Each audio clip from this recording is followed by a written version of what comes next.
Netherlands, soccer violence reached a new peak on Sunday when two homemade bombs exploded during a match between Ajax of Amsterdam and the Rotterdam-based club Feyenoord, injuring 14 Ajax supporters.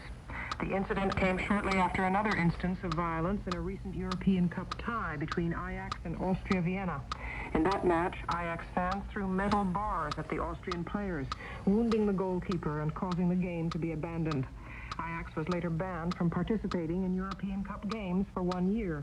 In this contribution, Robert Green analyzes the present situation of violence and destruction in professional football. The history of football violence in the Netherlands began rather inauspiciously in 1971, during a European Cup game between PSV Eindhoven and the Spanish club Real Madrid. An overheated spectator hurled a half-empty beer can onto the pitch, hitting one of the linesmen. The Dutch were appalled. They'd seen football violence of a different kind before. Players who would bring each other down with blistering tackles or settle an argument with their fists.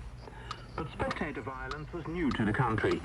When, in May 1974, Holland had its first full-scale soccer riot during the UEFA Cup final between Feyenoord and Tottenham Hotspur of England, the Dutch quite justly blamed the English fans, who tried to set fire to the terraces of the Rotterdam Stadium and engaged in pitched battles with the Feyenoord fans. But what the Dutch failed to notice on the occasion was the relish with which many Dutch youth accepted the challenge. In time, several Dutch clubs, all of them from major cities, developed a rabid following which today guarantees that hardly a single First Division match passes off without incident. Ajax of Amsterdam, Feyenoord of Rotterdam, Utrecht, The Hague and Eindhoven, they're all plagued by small minorities of hardcore troublemakers whose interest in the game seems to be minimal. So, what is being done? Over the years, many tacks have been tried. Eliminate inner-city poverty and unemployment, some said, and football violence will become a thing of the past. That theory has remained largely untried. Inner-city squalor is still with us, and unemployment is still high. Others advocated severe punishment. Arrest them, lock them up, and throw away the key. Between these two extremes, a range of hybrid solutions has been suggested. Identity cards, all-seating stadiums, bans on alcohol inside football grounds, and body searches for concealed weapons. But so far, nothing has worked.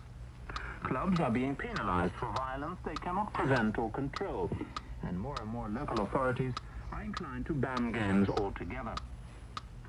Last Sunday, Ajax, still reeling from the punishment it received from UEFA, and the Amsterdam police had done what they could. Rival fans were strictly segregated, there were twice as many police as usual, all spectators were body searched before entering the grounds, and still, some vandals managed to smuggle in 2 explosive devices, described as mini fragmentation bombs, and create mayhem. The day seems near when ordinary citizens will refuse to risk life and limb for the sake of seeing 22 men chase a ball. That will mark the end of professional soccer. The sport will then be returned to its rightful practitioners, the amateurs and schoolboys who boot the ball around on their village greens and sandlots for no one's pleasure but their own. That comment from Robert Green.